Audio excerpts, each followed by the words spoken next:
Have you ever sat in a quiet room and realized it's been days since anyone said your name out loud? For many people over 75, that silence isn't just peaceful, it's heavy. Loneliness, once thought of as a passing feeling, has become one of the most serious health challenges of aging. Studies now show that chronic loneliness can be as harmful as smoking 15 cigarettes a day. But here's the hopeful part. Loneliness can be reversed. Today, we'll talk about the hidden dangers of loneliness after 75 and the practical ways you can fight it, starting today. 1. Loneliness hurts the body, not just the heart. When we think of loneliness, we picture sadness or isolation. But science paints a deeper story. Prolonged loneliness triggers stress hormones like cortisol, which can raise blood pressure, weaken immunity, and even damage the heart. Take Margaret, a 78-year-old widow who noticed her blood pressure rising after her husband passed. Her doctor discovered that her physical decline wasn't just about diet or medication. It was about the loss of daily companionship. Once she joined a local seniors walking group, her health began to stabilize. What's fascinating is that the human body reacts to loneliness the same way it reacts to danger.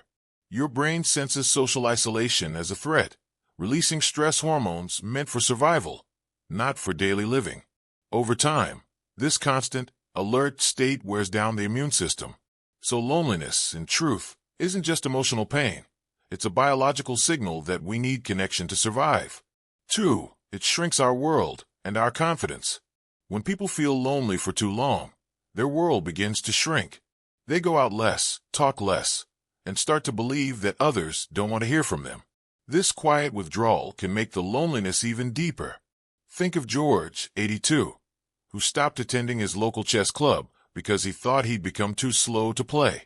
But when his daughter encouraged him to go back, he found old friends thrilled to see him, and even met new ones.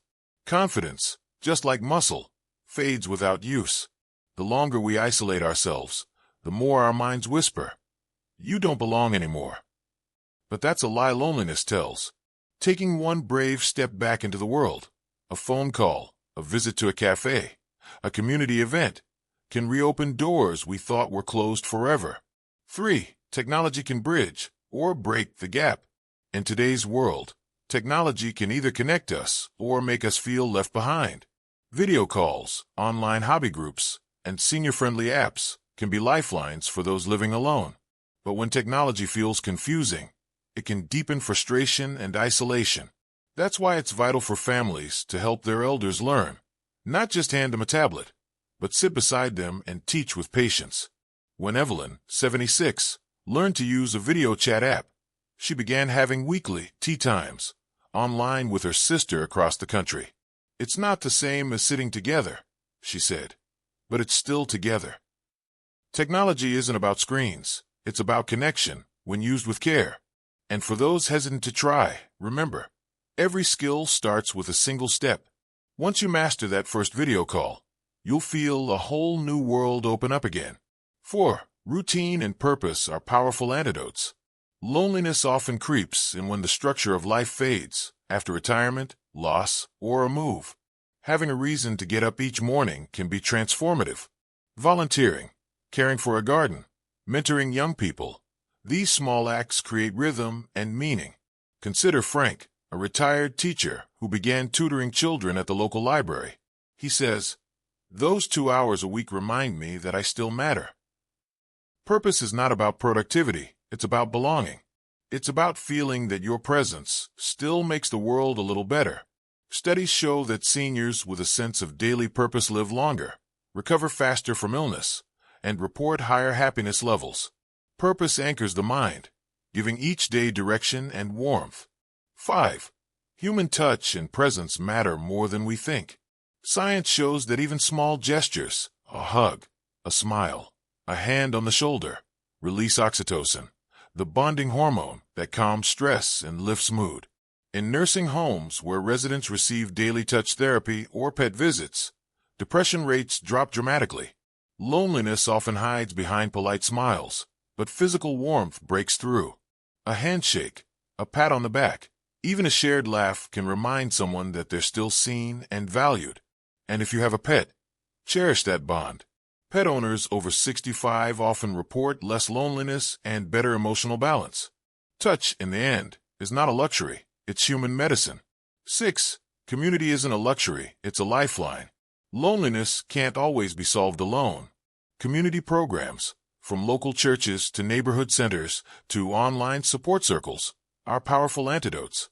The most successful communities don't just entertain, they empower. They give older adults space to share wisdom, humor, and stories. One beautiful example is a Grand Friends project in Australia, where seniors visit schools to read with children. The kids gain patience and compassion. The elders rediscover joy and purpose. When generations connect, loneliness has no room to grow. You don't need a big network. Just a few genuine connections can make a world of difference. 7. Asking for help is a sign of strength, not weakness. Sometimes loneliness turns into something heavier: anxiety, depression, or loss of will. Reaching out to a doctor, counselor, or faith leader is not a failure. It's a brave step toward healing. Even sharing how you feel with one trusted person can change everything. Many people over 75 grew up believing that emotions should be kept private, but bottling them up only deepens the ache. Talking, truly talking, releases that weight. It opens the door for others to step in, to listen, to care. Remember, humans are wired for connection. No one is meant to go through life alone. If you or someone you know is struggling, help is out there, and healing begins with one simple conversation. Loneliness after 75 is not inevitable. It's a challenge that can be met with compassion, courage, and connection. Whether it's calling an old friend, joining a class, or simply smiling at a neighbor, each small act is a bridge back to the world. Connection doesn't require perfection, just presence. Because what keeps us alive isn't only medicine or diet. It's the feeling that we still matter to someone. So today, take one small step. Reach out, reconnect, or simply remind someone that they're not forgotten. Because connection, in the end, is what keeps us alive, not just in body, but in spirit. If this video touched you, please share it with someone who might need a gentle reminder that they're not alone. And don't forget to like, subscribe, and join our growing community of caring hearts. Together, we can make aging not a time of isolation, but of renewed connection, purpose, and joy.